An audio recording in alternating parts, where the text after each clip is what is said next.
Este livro foi gravado e masterizado nos estúdios da Fundação Dorina Noil para Cegos, lido por Isabel Olívia em maio de 2009.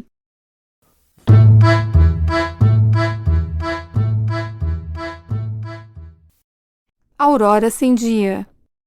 Autor: Machado de Assis. Naquele tempo, contava Luiz Tinoco 21 anos. Era um rapaz de estatura meã, olhos vivos, cabelos em desordem, língua inesgotável e paixões impetuosas. Exercia um modesto emprego no fórum, donde tirava o parco sustento e morava com o padrinho, cujos meios de subsistência consistiam no ordenado da sua aposentadoria. Tinoco estimava o velho Anastácio e este tinha, ao afilhado, igual afeição. Luiz Tinoco possuía a convicção de que estava fadado para grandes destinos, e foi esse, durante muito tempo, o maior obstáculo da sua existência. No tempo em que o Dr. Lemos o conheceu, começava a arder-lhe a chama poética. Não se sabe como começou aquilo. Naturalmente, os louros alheios entraram a tirar-lhe o sono. O certo é que um dia de manhã acordou Luiz Tinoco, escritor e poeta, a inspiração, flor abotoada, ainda na véspera, amanheceu pomposa e viçosa. O rapaz atirou-se ao papel com ardor e perseverança, e entre as 6 horas e as 9, quando o foram chamar para almoçar, tinha produzido um soneto, cujo principal defeito era ter 5 versos com sílabas de mais e outros 5 com sílabas de menos.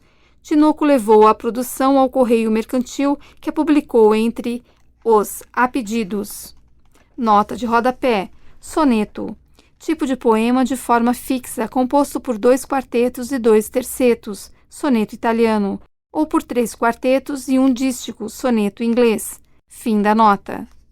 Mal dormida, entremeada de sonhos interruptos, de sobressaltos e ânsias, foi a noite que precedeu a publicação. A aurora raiou enfim e Luiz Tinoco, apesar de pouco madrugador, levantou-se com o sol e foi ler o soneto impresso. Nenhuma mãe contemplou o filho recém-nascido com mais amor do que o rapaz leu e releu a produção poética, aliás, decorada desde a véspera. Afigurou-se-lhe que todos os leitores do Correio Mercantil estavam fazendo o mesmo, e que cada um admirava a recente revelação literária, indagando de quem seria esse nome até então desconhecido. Não dormiu sobre os louros imaginários. Daí a 2 dias, nova composição, e desta vez saiu uma longa ode sentimental em que o poeta se queixava à lua do desprezo em que o deixara a amada, e já entrevia no futuro a morte melancólica de Gilbert. Notas de rodapé. Ode, tipo de poema lírico caracterizado pelo tom alegre e entusiástico. A morte melancólica de Gilbert. Nicholas Joseph Lauret Gilbert, 1750-1780, poeta francês, autor de sátiras e de poemas elegíacos. Machado faz referência à lenda popularizada por Alfred de Vigny em seu romance Stelo e por Egéspe Moreau em Um Souvenir à l'Hôpital, em que Gilbert teria morrido miserável num hotel depois de ter engolido uma chave num acesso de delírio. Na verdade, o poeta francês morreu subitamente depois de um coice de cavalo. Fim das notas. Não podendo fazer despesas, alcançou, por intermédio de um amigo, que a poesia fosse impressa de graça, motivo este que retardou a publicação por alguns dias. Luiz Tinoco tragou a custo a demora, e não sei se chegou a suspeitar de inveja os redatores do Correio Mercantil. A poesia saiu enfim, e tal contentamento produziu no poeta que foi logo fazer ao padrinho a grande revelação.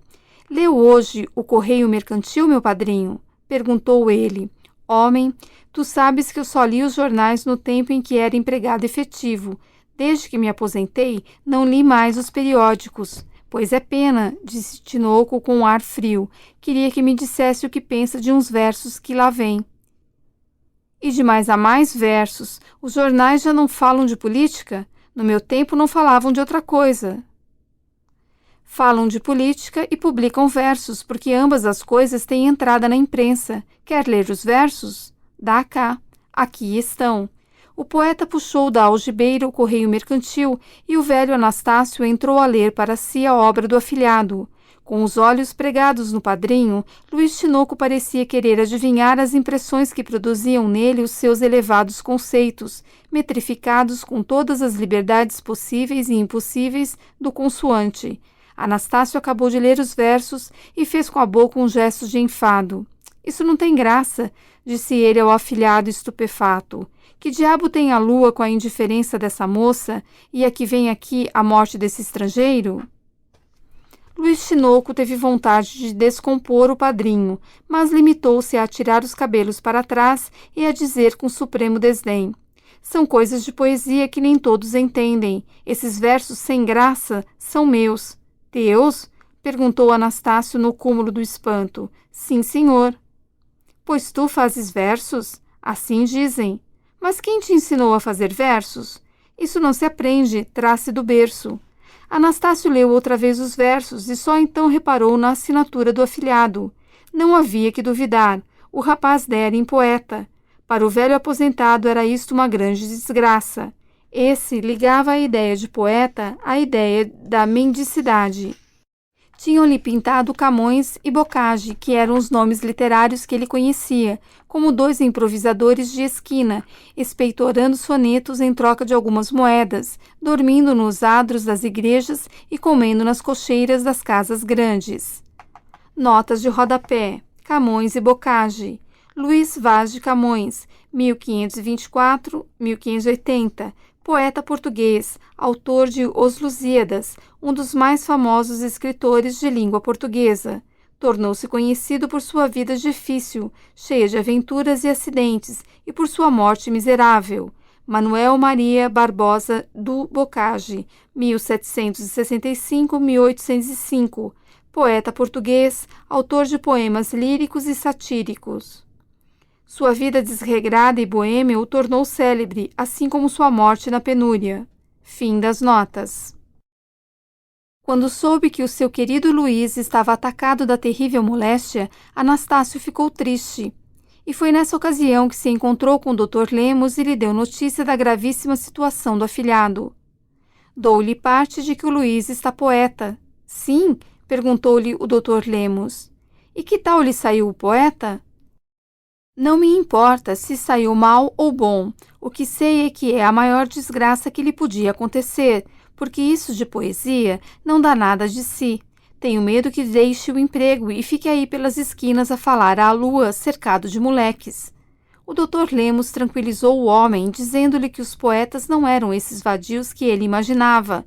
Mostrou-lhe que a poesia não era obstáculo para andar como os outros, para ser deputado, ministro ou diplomata. No entanto, disse o Dr. Lemos, desejarei falar ao Luís. Quero ver o que ele tem feito, porque como eu também fui outrora um pouco versejador, posso já saber se o rapaz dá de si. Luiz Tinoco foi ter com ele, levou-lhe o soneto e a ode impressos, e mais algumas produções não publicadas. Estas orçavam pela ode e pelo soneto, imagens safadas, expressões comuns, frouxo alento e nenhuma arte. Apesar de tudo isso, havia de quando em quando algum lampejo que indicava da parte do neófito propensão para o mistério. Podia ser, ao cabo de algum tempo, um excelente trovador de salas. Nota de rodapé: trovador de salas, expressão que significa poeta de salão, autor de poesia ligeira, circunstancial e panagítica. Fim da nota. O Dr. Lemos disse-lhe com franqueza que a poesia era uma arte difícil e que pedia longo estudo, mas que, a querer cultivá-la a todo o transe, devia ouvir alguns conselhos necessários.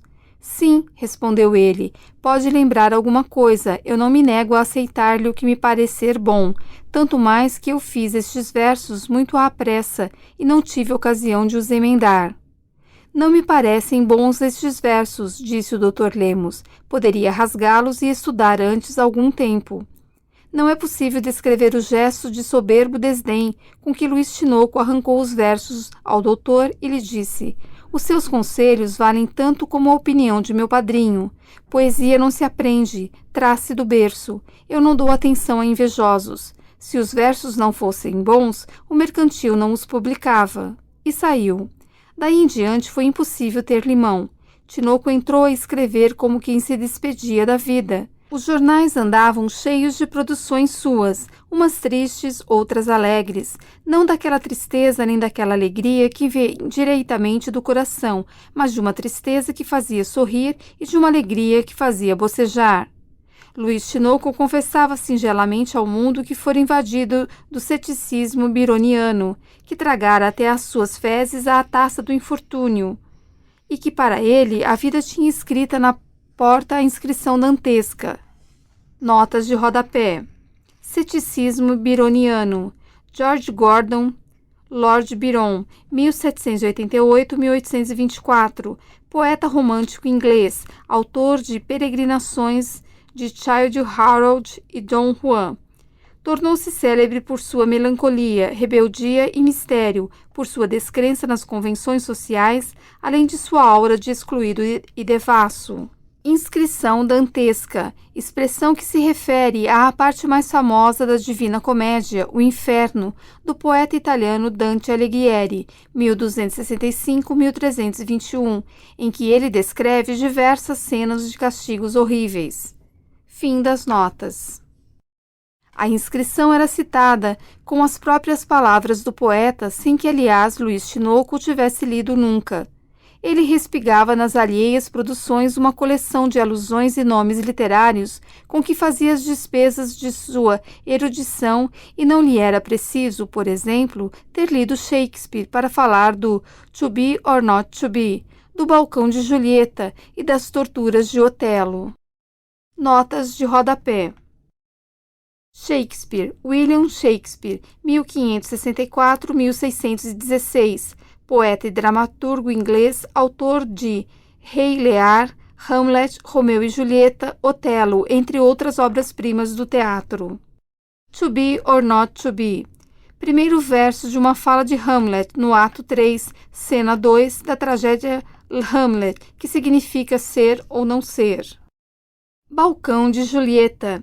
Famoso episódio da tragédia Romeu e Julieta, em que Julieta, num balcão, e Romeu, no jardim, declaram a reciprocidade de seu amor no ato 2, cena 2. Torturas de Otelo. Referência às dúvidas e aos ciúmes de Otelo da tragédia do mesmo nome em relação ao amor de sua esposa, Desdêmona, por seu amigo Cássio. Fim das notas. Tinha o respeito de biografias ilustres, noções extremamente singulares. Uma vez, agastando-se com a sua amada, pessoa que ainda não existia, aconteceu-lhe dizer que o clima fluminense podia produzir monstros daquela espécie, do mesmo modo que o sol italiano dourara os cabelos da menina Aspásia. Lera casualmente alguns dos salmos do padre Caldas e achou-os soporíferos. Falava mais benevolamente da morte de Lindóia, nome que ele dava ao poema de J. Basílio da Gama, de que só conhecia 4 versos. Notas de rodapé. Salmos do Padre Caldas, Antônio Pereira de Souza Caldas, 1762-1814, padre e poeta brasileiro, autor de Ode ao Homem Selvagem, obras poéticas e poesias sacras. Caldas traduziu os Salmos de Davi, 19º livro do Antigo Testamento. Morte de Lindóia, J. Basílio da Gama, referência ao poema épico O Uruguai de José Basílio da Gama, 1741-1795, poeta brasileiro. Lindóia é a heroína do poema, que morre picada por uma serpente no canto 4, versos 130 a 197. Fim das notas. Ao cabo de 5 meses, tinha Luiz Tinoco produzido uma quantia razoável de versos e podia, mediante muitos claros e páginas em branco, dar um volume de 180 páginas. A ideia de imprimir um livro sorriu-lhe, e daí a pouco era raro passar por uma loja sem ver no mostrador um próspero assim concebido, Goivos e Camélias, por Luiz Tinoco. Um volume de 200 páginas, R$2.000. Nota de rodapé. R$2.000, plural de real, antiga unidade do sistema monetário de Portugal e do Brasil da época. O Dr. Lemos encontrou-o algumas vezes na rua. Andava com o ar inspirado de todos os poetas nobres que se supõem apóstolos e mártires. Cabeça alta, olhos vagos, cabelos grandes e caídos. Algumas vezes abotoava o paletó e punha a mão no peito por ter visto assim um retrato de Guizot. Outras vezes andava com as mãos para trás. Nota de rodapé. Guizot, François Guizot, 1787-1874, político e historiador francês, autor de História da Revolução da Inglaterra. Fim da nota. O Dr. Lemos falou-lhe a terceira vez que o viu assim, porque das duas primeiras o rapaz esquivou-se por modo que não pôde deter-lhe o passo. Fez-lhe alguns elogios às suas produções. Expandiu-se-lhe o rosto. Obrigado, disse ele. Esses elogios são o melhor prêmio das minhas fadigas. O povo não está preparado para a poesia. As pessoas inteligentes, como o doutor, podem julgar do merecimento dos outros. Leu a minha Flor Pálida? Uns versos publicados no domingo? Sim, li. São galantíssimos e sentimentais. Fiz aquela poesia em meia hora e não emendei nada. Acontece-me isso muita vez. Que lhe parecem aqueles esdrúxulos? Acho-os esdrúxulos. São excelentes. Agora vou levar algumas estrofes que compus ontem. Intitulam-se À Beira de um Túmulo. Ah! Já assinou o meu livro? Ainda não. Nem assine. Quero dar-lhe um volume. Saí brevemente. Estou recolhendo as assinaturas. Goivos e Camélias. Que lhe parece o título? Magnífico. Achei-o de repente. Lembraram-me outros, mas eram comuns. Goivos e Camélias parece que é um título distinto e original. É o mesmo que se dissesse Tristezas e Alegrias. Justamente. Durante esse tempo, ia o poeta tirando do bolso uma aluvião de papéis. Procurava as estrofes de que falara.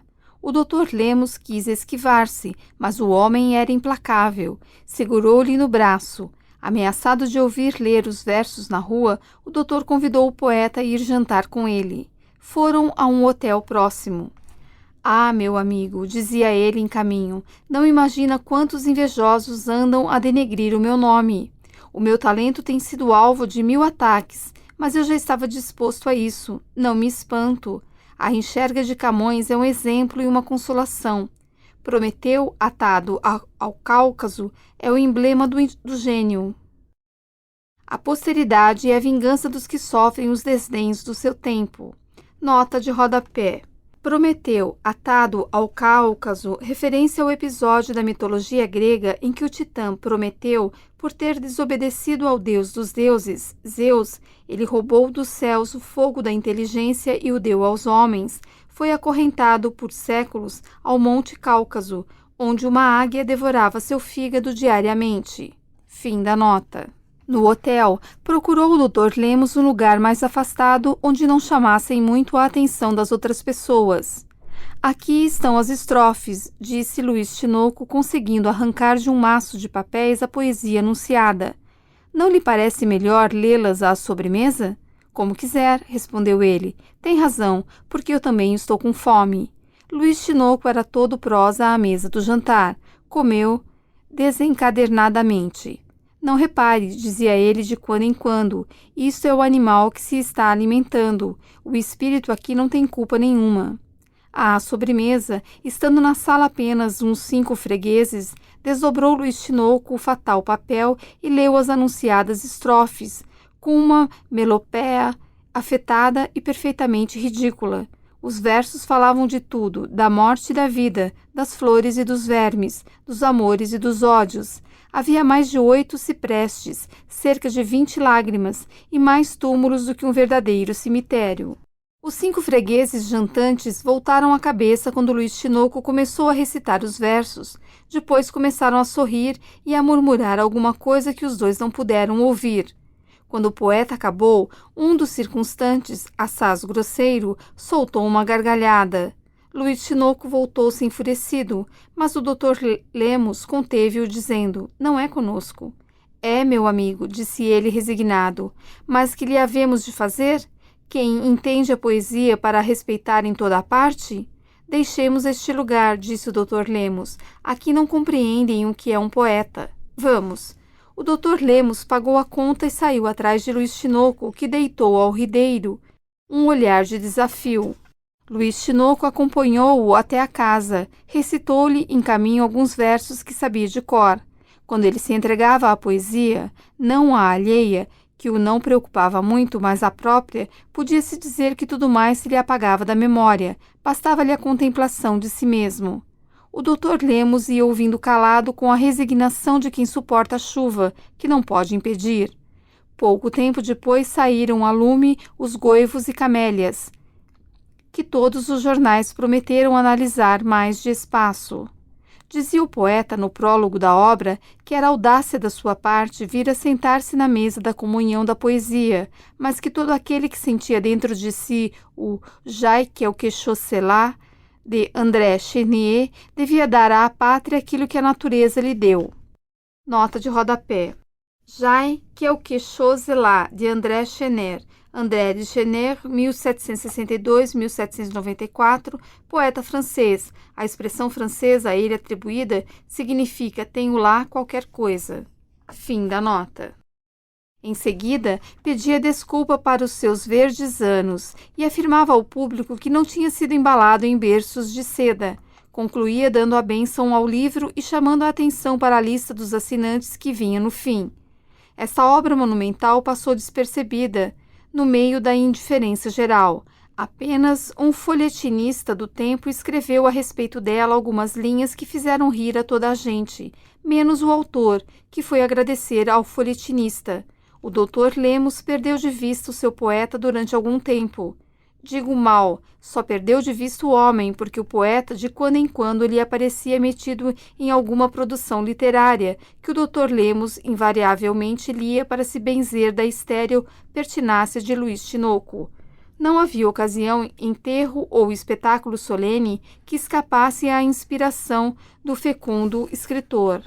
Como o número de suas ideias fosse muito limitado, podia-se dizer que ele só havia escrito um necrológio, uma elegia, uma ode ou uma congratulação. Notas de rodapé. Necrológio, elogio, falado ou escrito de pessoas falecidas. Elegia, tipo de poema lírico caracterizado geralmente pelo tom lamentoso, ainda que de exaltação. Fim das notas. Os diferentes exemplares de cada uma destas coisas eram a mesma coisa dita por outro modo. O modo, porém, constituía a originalidade do poeta, originalidade que ele não teve a princípio, mas que se desenvolveu muito com o tempo. Infelizmente, enquanto se entregava com ardor às lides literárias, esquecia-se o poeta das lides forenses, donde lhe vinha o pão. Anastácio queixou-se um dia dessa desgraça ao Dr. Lemos, numa carta que acabava assim: Não sei, meu amigo, senhor Lemos, aonde irá parar este rapaz. Não lhe vejo outra conclusão, hospício ou xadrez. O Dr. Lemos mandou chamar o poeta, elogiou-lhes as suas obras com o fim de lhe dispor o espírito a ouvir o que ia dizer. O rapaz expandiu-se. Ainda bem que eu ouço de quando em quando alguma voz animadora, disse ele. Não sabe o que tem sido a inveja a meu respeito. Mas que importa? Tenho confiança no futuro. O que me vinga é a posteridade. Tem razão. A posteridade é que vinga das maroteiras contemporâneas. Li há dias num papelucho que eu era um alinhavador de ninharias. Percebi a intenção. Acusava-me de não meter ombros à obra de mais largo fôlego. Vou desmentir o papelucho. Estou escrevendo um poema épico. Nota de rodapé. Um poema épico. Tipo de poema narrativo sobre feitos guerreiros e nacionais, em que se destaca um herói de grande força física e moral. Fim da nota.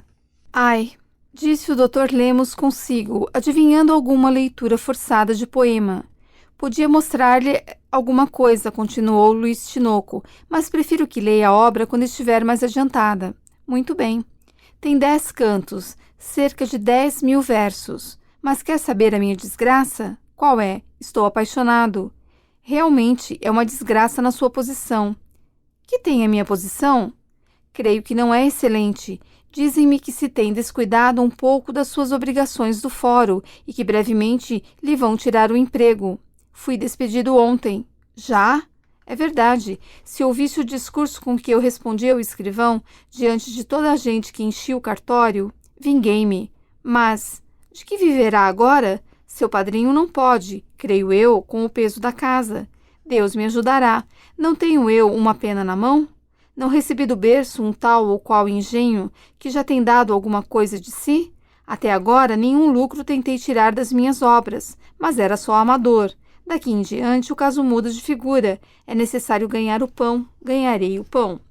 A convicção com que Luiz Tinoco dizia essas palavras entristeceu o amigo do padrinho.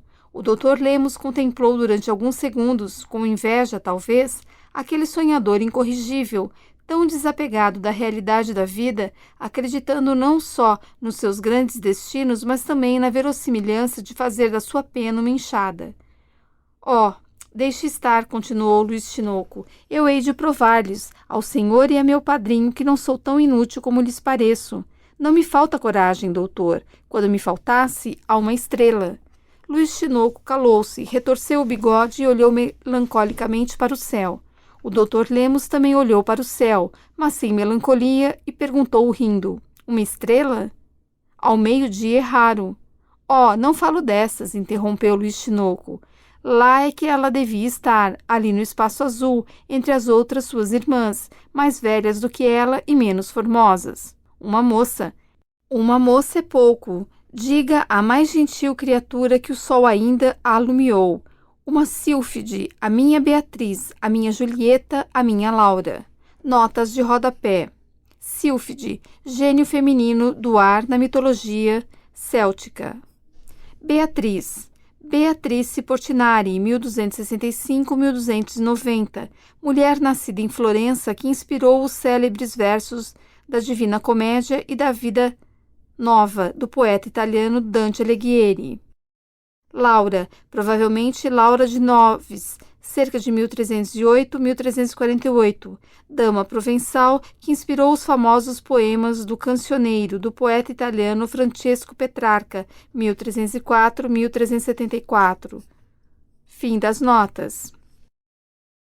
Escusa dizê-lo, deve ser muito formosa se fez apaixonar um poeta. Meu amigo, o senhor é um grande homem, Laura é um anjo e eu adoro-a. E ela ignora talvez que eu me consumo.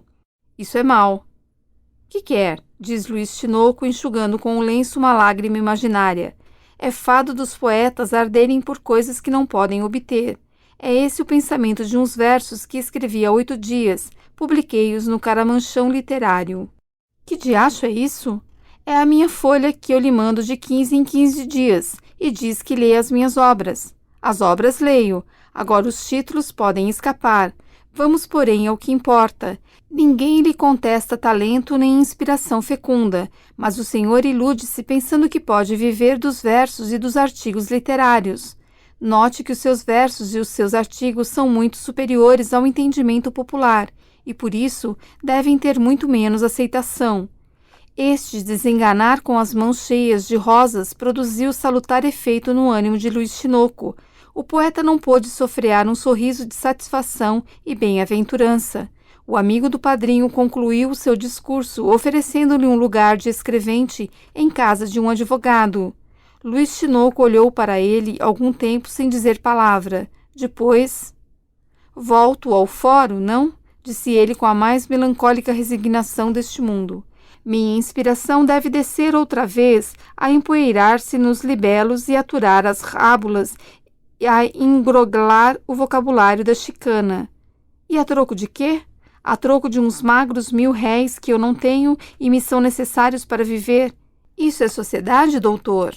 Má sociedade, se lhe parece, respondeu o Dr. Lemos com doçura, mas não há outra à mão, e a menos de não estar disposto a reformá-la, não tem outro recurso senão tolerá-la e viver. O poeta deu alguns passos na sala. No fim de 2 minutos, estendeu a mão ao amigo. Obrigado, disse ele. Aceito. Vejo que trata de meus interesses sem desconhecer que me oferece um exílio. Um exílio e um ordenado, emendou o Dr. Lemos. Daí a dias estava o poeta a copiar razões de embargos e de apelação, a lastimar-se, a maldizer da fortuna, sem adivinhar que daquele emprego devia nascer uma mudança nas suas aspirações. O Dr. Lemos não lhe falou durante 5 meses. Um dia encontraram-se na rua. Perguntou-lhe pelo poema. Está parado, respondeu Luiz Tinoco. Deixa-o de mão? Concluí-lo-ei quando tiver tempo. E a folha? Deve saber que acabei com ela. Não lhe amando há muito tempo. É verdade, mas podia ser um esquecimento. Muito me conta. Então acabou o caramanchão literário? Deixei-o morrer no melhor período de vitalidade. Tinha 80 assinantes pagantes. Mas então abandona as letras? Não, mas... Adeus, adeus. Pareceu simples tudo aquilo, mas tendo-se ganho alguma coisa que era empregá-lo, o Dr. Lemos deixou que o próprio poeta lhe fosse anunciar a causa do seu sono literário. Seria o namoro de Laura? Esta Laura, preciso é que se diga, não era Laura, era simplesmente Inocência. O poeta chamava-lhe Laura nos seus versos, nome que lhe parecia mais doce e efetivamente o era. Até que ponto existiu esse namoro e em que proporções correspondeu a moça à chamada do rapaz? A história não conservou muita informação a este respeito. O que se sabe com certeza é que um dia apareceu um rival no horizonte, tão poeta como o padrinho de Luís Tinoco, elemento muito mais conjugal do que o redator do caramanchão literário, e que de um só lance lhe derrubou todas as esperanças.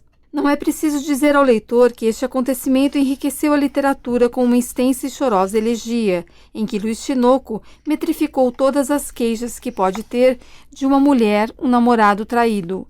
Esta obra tinha por epígrafe o Mesum Maggior Dolore, de poeta florentino. Notas de rodapé. Epígrafe, frase ou trecho de autor alheio tomado como lema ou tema de um texto literário ou científico. Nessun maggior dolore, do poeta florentino, expressão italiana que significa nenhuma dor maior atribuída a Dante Alighieri, poeta italiano nascido em Florença, autor da Divina Comédia. Fim das notas. Quando ele a acabou e emendou, releu-a em voz alta, passeando na alcova. Deu o último apuro a um ou outro verso, admirou a harmonia de muitos e singelamente confessou de si para si que era sua melhor produção. O caramanchão literário ainda existia. Luís Tinoco apressou-se a levar o escrito ao prelo, não sem o ler aos seus colaboradores, cuja opinião foi idêntica à dele. Apesar da dor que o devia consumir, o poeta leu as provas com o maior desvelo e escrúpulo, assistiu à impressão dos primeiros exemplares da folha e, durante muitos dias, releu os versos até cansar. Do que ele menos se lembrava era da perfídia que os inspirou. Esta, porém, não era a razão do sono literário de Luís Tinoco. A razão era puramente política. O advogado, cujo escrevente ele era, tinha sido deputado e colaborava numa gazeta política. O seu escritório era um centro, onde iam ter muitos homens públicos e se conversava largamente dos partidos e do governo. Luís Tinoco ouviu a princípio essas conversas com a indiferença de um Deus envolvido no manto da sua imortalidade. Mas, a pouco e pouco, foi adquirindo gosto ao que ouvia. Já li os discursos parlamentares e os artigos de polêmica. Da atenção passou rapidamente ao entusiasmo, porque naquele rapaz tudo era extremo, entusiasmo ou indiferença. Um dia levantou-se com a convicção de que os seus destinos eram políticos. A minha carreira literária está feita, disse ele ao Dr. Lemos, quando falaram nisto. Agora outro campo me chama. A política? Parece-lhe que é essa sua vocação? Parece-me que possa fazer alguma coisa. Vejo que é modesto e não duvido que alguma voz interior o esteja convidando a queimar as suas asas de poeta. Mas cuidado, há de ter lido Macbeth. Cuidado com a voz das feiticeiras, meu amigo. Há no Senhor demasiado sentimento, muita suscetibilidade e não me parece que... Notas de rodapé. Macbeth, nome da personagem que dá título à tragédia de William Shakespeare. Nessa peça, Macbeth é um nobre ambicioso que deseja ser rei. A voz das feiticeiras, referência ao episódio do ato 1, cena 3 de Macbeth, que desencadeia a trama dessa tragédia. 3 feiticeiras profetizam que Macbeth será rei, o que faz com que ele assassine o rei da Escócia para ver realizada a profecia. Fim das notas. Estou disposto a acudir à voz do destino, interrompeu impetuosamente Luís Tinoco. A política chama-me ao seu campo. Não posso, não devo, não quero cerrar-lhe os ouvidos. Não, as opressões do poder, as baionetas dos governos imorais e corrompidos não podem desviar uma grande convicção do caminho que ela mesma escolheu. Sinto que sou chamado pela voz da verdade. Quem foge à voz da verdade? Os covardes e os ineptos. Não sou inepto nem covarde. Tal foi a estreia oratória com que ele brindou o Dr. Lemos numa esquina onde felizmente não passava ninguém. Só lhe peço uma coisa, disse o ex-poeta. O que é? Recomende-me ao doutor. Quero acompanhá-lo e ser seu protegido. É o meu desejo. O Dr. Lemos cedeu ao desejo de Luiz Tinoco. Foi ter com o advogado e recomendou-lhe o escrevente, não com muita solicitude, mas também sem excessiva frieza. Felizmente, o advogado era uma espécie de São Francisco Xavier, do partido. Desejoso como ninguém de aumentar o pessoal militante, recebeu a recomendação com a melhor cara do mundo e logo no dia seguinte disse algumas palavras benévolas ao escrevente, que as ouviu trêmulo de comoção. Nota de rodapé. São Francisco Xavier. Francisco de Jesus, dito São Francisco Xavier, 1506-1552, jesuíta espanhol, um dos primeiros membros da Companhia de Jesus, conhecido por sua militância. Fim da nota. Escreva alguma coisa, disse o advogado, e traga-me para ver se lhe achamos propensão. Não foi preciso dizer-lhe 2 vezes. 2 dias depois, levou o ex-poeta ao seu protetor um artigo extenso e difuso, mas cheio de entusiasmo e fé. O advogado achou defeitos no trabalho, apontou-lhe demasias e nebulosidades, frouxidão de argumentos, mais ornamentação que solidez, todavia prometeu publicá-lo. Ou fosse porque lhe fizeste essas observações com muito jeito e benevolência, ou porque Luiz Tinoco houvesse perdido alguma coisa da antiga suscetibilidade, ou porque a promessa da publicação lhe adoçasse o amargo da censura, ou por todas essas razões juntas, o certo é que ele ouviu com exemplar modéstia e alegria as palavras do protetor. Há de perder os defeitos com o tempo, disse este mostrando o artigo aos amigos. O artigo foi publicado e Luiz Tinoco recebeu alguns apertos de mão. Aquela doce e indefinível alegria que ele sentira quando estampou no correio mercantil os seus primeiros versos, voltou a experimentá-la agora, mas a alegria complicada de uma virtuosa resolução. Luiz Tinoco, desde aquele dia, sinceramente acreditou que tinha uma missão, que a natureza e o destino o haviam mandado à terra para endireitar os tortos políticos. Poucas pessoas se terão esquecido do período final da estreia política do ex-redator do Caramanchão Literário. Era assim, releve o poder, hipócrita e sanhudo, que eu lhe diga muito humildemente que não temo desprezo nem o martírio. Moisés, conduzindo os hebreus à terra da promissão, não teve a fortuna de entrar nela. É o símbolo do escritor que leva os homens à regeneração moral e política, sem lhe transpor as portas de ouro. Nota de rodapé. Moisés, a fortuna de entrar nela. Moisés, libertador e legislador de Israel, que liderou o êxodo dos hebreus do Egito e os conduziu a Canaã, a terra prometida por Deus. No capítulo 34 do livro de Deuteronômio do Antigo Testamento, Deus mostra a Moisés a terra que prometera ao povo de Israel, dizendo-lhe, porém, que ele não entraria nela. Logo depois, Moisés morre. Fim da nota. Que poderia eu temer? Prometeu atado ao Cáucaso, Sócrates bebendo a cicuta, Cristo expirando na cruz, Savonarola indo ao suplício, John Brown esperneando na forca. São os grandes apóstolos da luz, o exemplo e o conforto dos que amam a verdade, o remorso dos tiranos e o terremoto do despotismo. Notas de rodapé.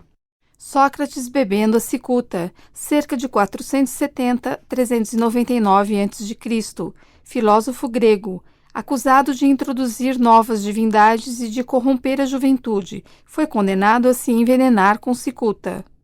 Cristo expirando na cruz. Jesus Cristo, cerca do ano de 749 da fundação de Roma, ano 4 ou 5 antes da era cristã. Segundo a Bíblia Sagrada, Filho de Deus e Messias anunciado pelos profetas de Israel. Foi condenado à crucificação por Caifás, sumo sacerdote dos judeus, e por Pilatos, governador romano da Judéia. Savonarola indo ao suplício. Girolamo Savonarola, 1452-1498, orador italiano dominicano, acusado de heresia, foi excomungado pelo Papa Alexandre VI e condenado à morte na fogueira. John Brown esperneando na forca.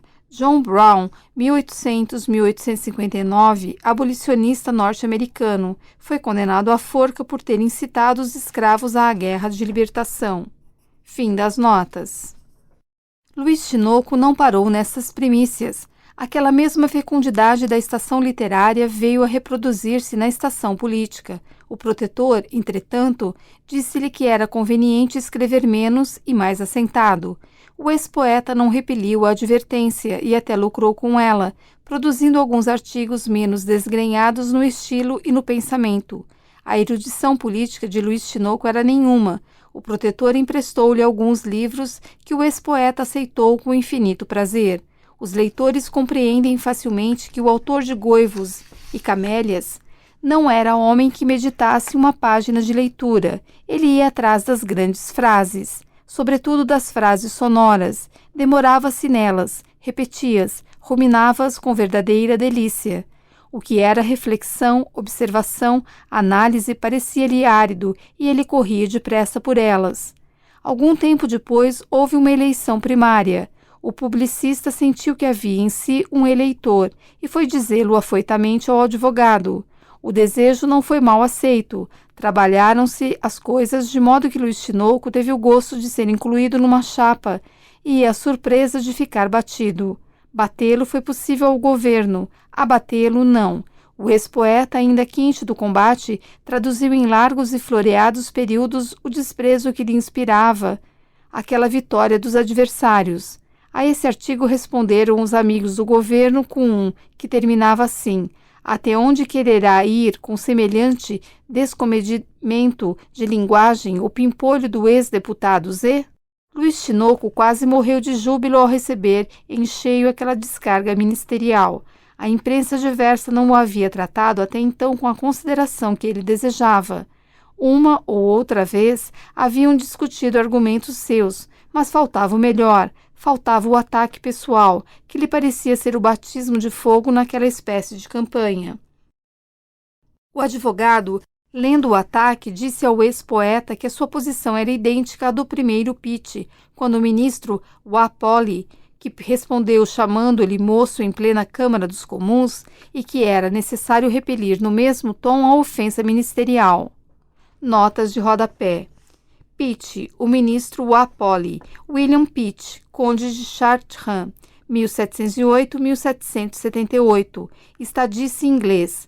Robert Walpole, primeiro conde de Oxford, 1676-1745, político inglês, um dos chefes do Partido Liberal, Whig. Câmara dos Comuns, órgão político representante do povo inglês criado no século XV. Constitui-se de deputados provenientes dos condados e cidades eleitos em sufrágio universal. Fim das notas. Luiz Tinoco ignorava até aquela data a existência de Pitt e de Walpole. Achou, todavia, muito engenhosa a comparação das duas situações e, com habilidade e cautela, perguntou ao advogado se lhe podia emprestar o discurso do orador britânico para refrescar a memória.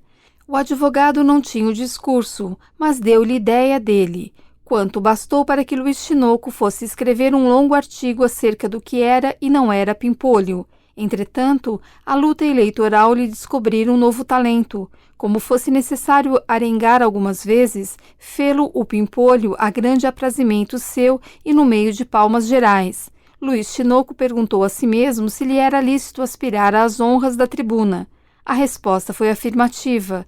Esta nova ambição era mais difícil de satisfazer. O ex-poeta o reconheceu e armou-se de paciência para esperar.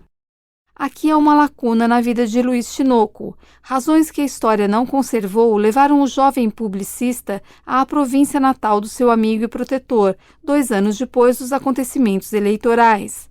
Não percamos tempo em conjecturar as causas dessa viagem, nem as que ali o demoraram mais do que queria. Vamos já encontrá-lo alguns meses depois colaborando num jornal com o mesmo ardor juvenil de que dera tanta prova na capital. Recomendado pelo advogado aos seus amigos políticos e parentes, depressa criou Luiz Tinoco um círculo de companheiros e não tardou que assentasse em ali ficar algum tempo. O padrinho já estava morto. Luiz Tinoco achava-se absolutamente sem família. A ambição do orador não estava apagada pela satisfação do publicista. Pelo contrário, uma coisa avivava a outra. A ideia de possuir duas armas, brandi-las ao mesmo tempo, ameaçar e bater com ambas os adversários, tornou-se-lhe ideia crônica, presente, inextinguível. Não era a vaidade que o levava, quero dizer, uma vaidade pueril. Luiz Tinoco acreditava piamente que ele era um artigo do programa da Providência, e isso o sustinha e contentava. Nota de rodapé: providência, em teologia, a suprema sabedoria com que Deus governa todas as coisas. Fim da nota. A sinceridade que nunca teve quando versificava os seus infortúnios entre suas palestras de rapazes, teve-a quando se enterrou a mais e mais na política. É claro que, se alguém lhe pusesse em dúvida o mérito político, feri-lo-ia, do mesmo modo que os que lhe contestavam excelências literárias. Mas não era só a vaidade que lhe ofendiam, era também, e muito mais, a fé profunda e intolerante, que ele tinha de que o seu talento fazia parte da harmonia universal. Luiz Tinoco mandava ao Dr. Lemos, na corte, todos os seus escritos da província e contava-lhe singelamente as suas novas esperanças. Nota de rodapé. Corte, sede do Reino do Brasil no Rio de Janeiro, onde residiam os imperadores Dom Pedro I e Dom Pedro II e sua família. Fim da nota. Um dia, noticiou-lhe que a sua eleição para a Assembleia Provincial era objeto de negociações que se lhe afiguravam propícias. O correio seguinte trouxe notícias de que a candidatura de Luiz Tinoco entrara na ordem dos fatos consumados.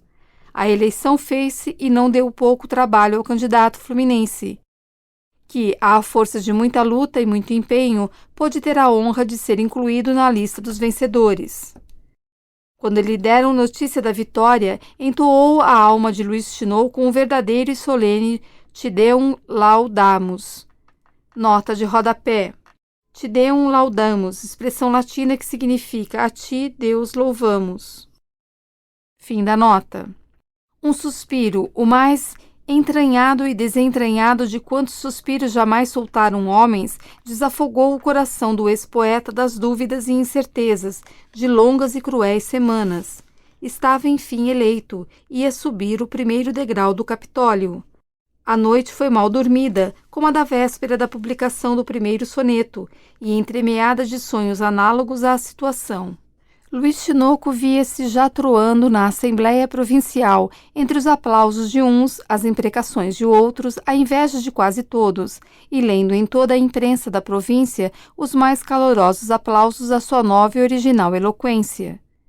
20 exórdios fez o jovem deputado para o primeiro discurso, cujo assunto seria naturalmente digno de grandes rasgos e nervosos períodos.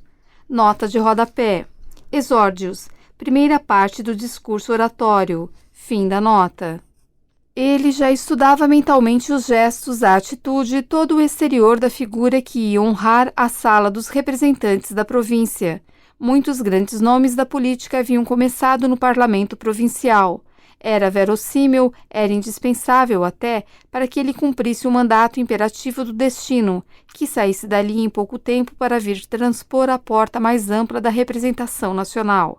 O ex-poeta ocupava já no espírito uma das cadeiras da cadeia velha, e remirava-se na própria pessoa e no brilhante papel que teria de desempenhar.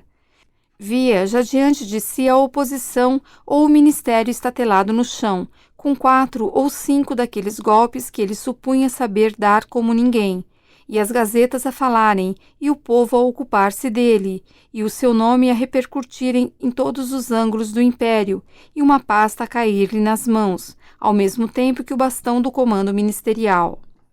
Nota de rodapé.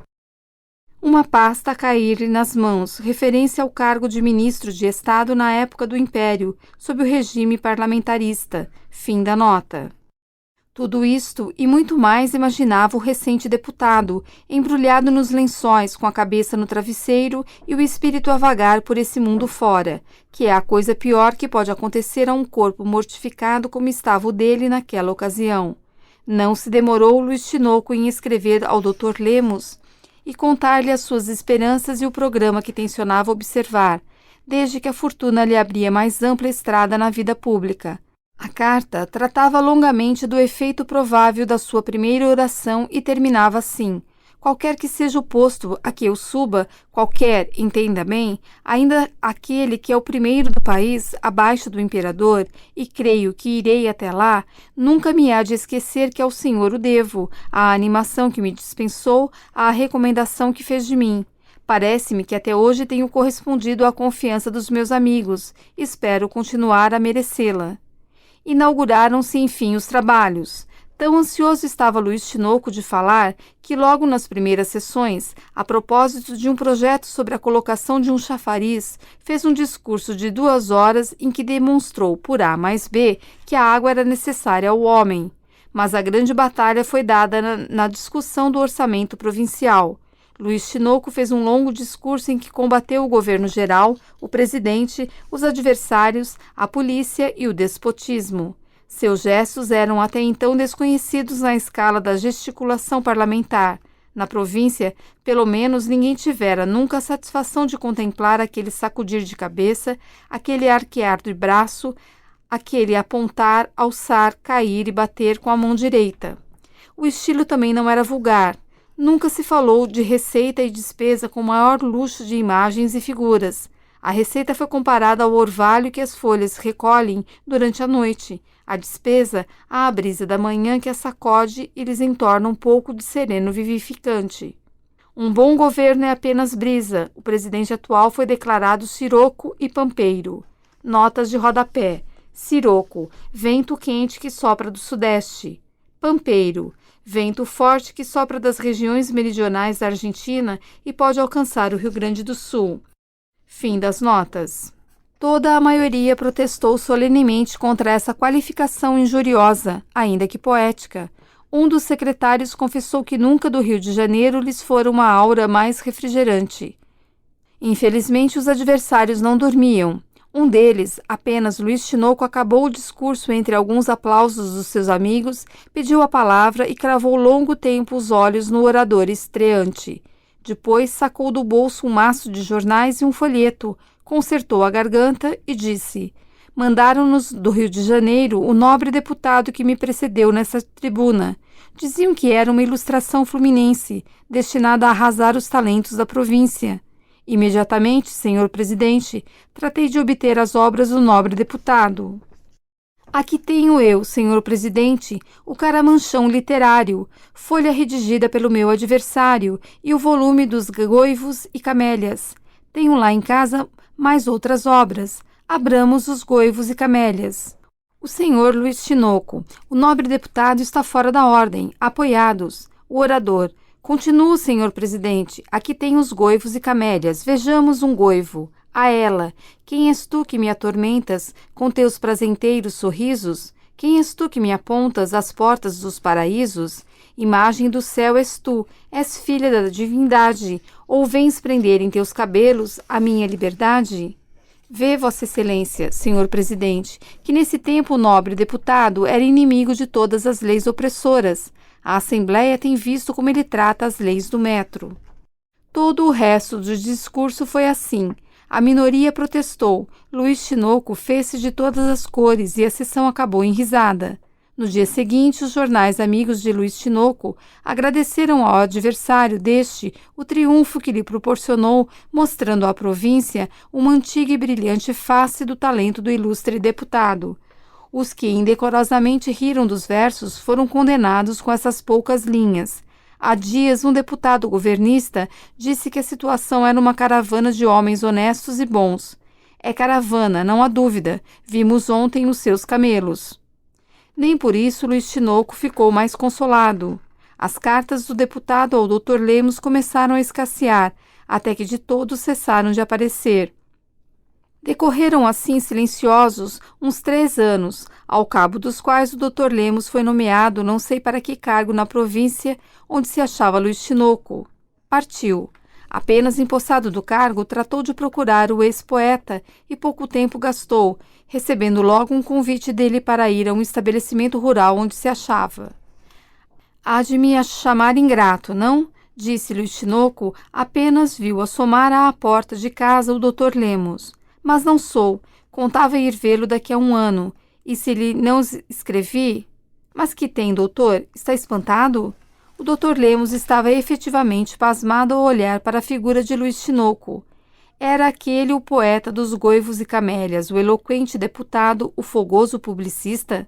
O que ele tinha diante de si era um honrado e pacato lavrador, ar e maneiras rústicas, sem o menor vestígio das atitudes melancólicas do poeta, do gesto arrebatado do tribuno. Uma transformação, uma criatura muito outra e muito melhor. Riram-se ambos, um da mudança, outro do espanto, pedindo o Dr. Lemos a Luiz Tinoco que lhe dissesse se era certo haver deixado a política ou se aquilo eram apenas umas férias para renovar a alma. Tudo lhe explicarei, doutor, mas há de ser depois de ter examinado a minha casa e a minha roça, depois de lhe apresentar minha mulher e meus filhos. Casado? Há 20 meses. E não me disse nada? Ia este ano à corte e esperava surpreendê-lo. Que 2 criancinhas as minhas, lindas como 2 anjos. Saem a mãe, que é a flor da província. Oxalá se pareçam também com ela nas qualidades de dona de casa. Que atividade, que economia. Feita a apresentação, beijadas as crianças, examinado tudo, Luiz Tinoco declarou ao Dr. Lemos que definitivamente deixara a política. De vez? De vez. Mas que motivo? Desgostos, naturalmente? Não, descobri que não era fadado para grandes destinos. Um dia, leram-me na Assembleia alguns versos meus. Reconheci então quanto eram pífios os tais versos e, podendo vir mais tarde a olhar com a mesma lástima e igual arrependimento para as minhas obras políticas, arrepiei carreira e deixei a vida pública. Uma noite de reflexão e nada mais. Pois teve ânimo? Tive, meu amigo, tive ânimo de pisar terreno sólido, em vez de patinhar nas ilusões dos primeiros dias. Eu era um ridículo poeta e talvez ainda mais ridículo orador. Minha vocação era esta. Com poucos anos mais estou rico. Ande agora beber o café que nos espera e feche a boca que as moscas andam no ar. Para ler este conto, acesse www.poeteiro.com